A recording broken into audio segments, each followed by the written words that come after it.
This is the story of Garuda Airlines Flight 200. On the 7th of March 2007, a Garuda Indonesia Airlines Boeing 737 was to make the flight from Soekarno Hatta International Airport to Yogyakarta in Indonesia. The plane had 133 passengers, 2 pilots, and 5 flight attendants on board. The flight was to leave early on in the morning, and that day they were having some trouble with the left-hand engine thrust reverser.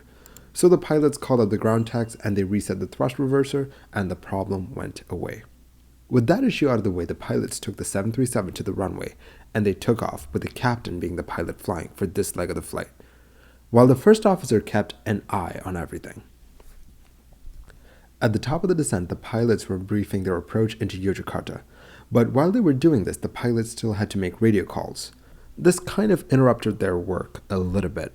With the plane getting close to the runway, the controllers on the ground at Yogyakarta let the pilots know that they had been cleared for a visual landing on runway 09. They could now descend to 2,500 feet. The crew had the ILS of the runway tuned in on their avionics stack so that they would be able to get a little bit of guidance on their way down. As the plane lined up with the runway, the captain realized that something was wrong. The plane was too high and he needed to lose about 4,000 feet in altitude. With how close the plane was getting to the runway, he'd have to do it fast. So the captain put the plane into a descent. At this point, the plane had picked up some serious speed and they were well above 250 knots. As they dropped, the captain mentioned that strong winds buffeted the airplane. But despite all the captain had done, the plane was still too high, and now the runway was starting to creep up on them. The realization that this approach might be too unstable was starting to dawn on at least one of the pilots. The captain said, "The target is 6.6 ILS, we will not reach it." Now, the captain wanted to do a trade of sorts. He wanted to trade off his excess height and speed, but he did not succeed in doing that. The plane was starting to fly erratically and the pitch of the plane varied quite a lot. In an attempt to bleed off some of the excess speed that they had picked up on their way down, the pilots started to extend the flaps, hoping that the extra drag would slow the plane down. It still wasn't enough. The captain exclaimed, "Oh, there is something not right." Despite everything that the captain had done, the plane was still above the glide slope. To get down to the runway, the pilot put the plane into a steep approach path. This, as all of you know, was not standard procedure. Far from it, in fact. The pitch varied from 3.5 degrees nose up to 3.8 degrees nose down, and the rate of descent peaked at 3,500 feet per minute. The plane was now starting to give the pilots sink rate warnings as they lost altitude. The plane was still too fast at 240 knots.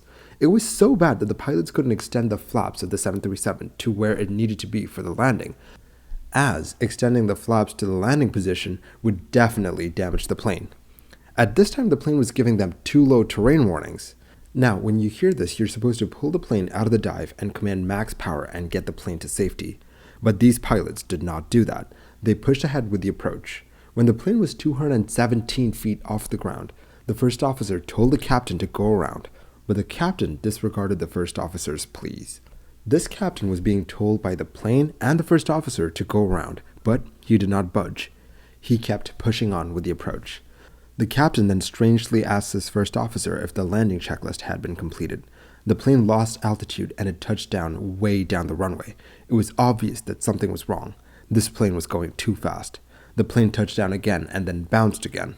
The first officer asked the captain to go around, but the captain still did not heed his advice. The plane hit the runway again, compressing the gear all the way this time. The pilots were now struggling to keep this plane on the runway center line, but the pilots were fighting a losing battle. The plane went over the end of the runway and into a paddy field, and then burst into flames. Within seconds, this approach had turned catastrophic, and it had taken the lives of 21 people. So, how did this happen? From our perspective, sitting in our comfy chairs over here, it seems obvious that the pilot should have gone around. There were numerous occasions where this captain should have been like, "This does not look good, I'm gonna go around." But he did not.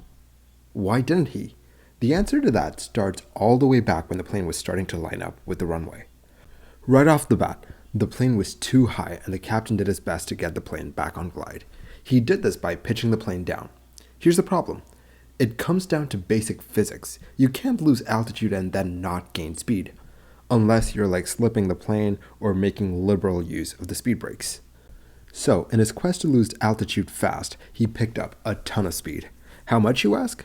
Well, when they were under 10,000 feet, They were well above the 250 knot speed limit that exists under 10,000 feet. What's more is that they never asked permission from ATC to exceed that speed limit. In addition to that, they were flying an ILS approach when they were cleared for a visual approach to the runway. They did this without telling ATC. They were letting the glide slope indicator dictate how they were flying the plane and all of that. Just to put into perspective how out of the ordinary this approach was, every approach has what's known as a final approach fix, or an FAF. It's a point in the approach where the plane has to be fully prepped for landing. That is, they have to have the gears and flaps out, the plane should be at the right speed and lined up with the runway, all of that stuff. For this approach, the final approach fix dictated that the plane should be at 150 knots at flaps 15. When flight 200 hit the final approach fix point, the plane was at, wait for it, 254 knots. The flaps and gear were not even extended because the plane was going too fast for them to be extended. After all of this, the pilot continued to wrestle with the plane to get it into the position that he wanted it to land. This was in clear violation of Garuda Indonesia's standard operating procedure. The SOP stated that at this point, you should only use small and gentle adjustments to the plane's flight path to get the plane lined up with the runway. Nothing that the captain of Flight 200 did was small or gentle. This captain was locked in on one thing and one thing only, and that was getting this plane on the ground at whatever the cost. The instability in this approach continued all the way down to below 1,000 feet. As per regulation, at this point, if there was any instability in the approach, you had to go around. But this captain was fixated on getting this plane on the ground, despite his first officer and his plane telling him that he needed to go around. Look at how the captain responded to the first officer when he told the captain to go around. The captain asked the first officer if he had completed the landing checklist. That should tell you how zoned in the captain was on landing this plane. It should have been one of the last things on his mind, but this showed how focused the captain was on landing. He had fallen victim to target fixation, and nothing could snap him out of it. It was as if he was hypnotized, and in that moment, he had one singular purpose, and that was to get this plane on the ground. Now at this point, you might be wondering why the first officer didn't just take over and fly the plane to safety. But looking into his records, they found out that he had not gotten the necessary simulator training to do that. Due to all of these factors, the plane landed 98 knots faster than it should have been, and it also touched down 890 meters from the threshold of the runway. That was way further along than a normal landing. It seems shocking, but all of this happened because the pilot just could not handle the stresses of the landing and became locked in on the one singular purpose of landing the plane. To understand how the airline handled things behind the curtain, they looked at how the DGCA, or the civil aviation body in Indonesia, oversaw the airline. I mean, even though the pilot made a few mistakes, there were a lot of shortcomings on the part of the airline as well. They got the records from 1998 to 2007, and they found out that the airline had only been inspected twice in the decade. One of those inspections was right after the accident. The other inspection was in February of 2003. So it is safe to say that there was not a whole lot of oversight on the pilots from this airline, which allowed them to slack off. Ultimately, that kind of culture can lead to a situation where a pilot could put his plane into harm's way. Maybe if the first officer had taken control, then this would not have ended in tragedy. Look at the case of the Air Transat flight that we covered a few weeks ago.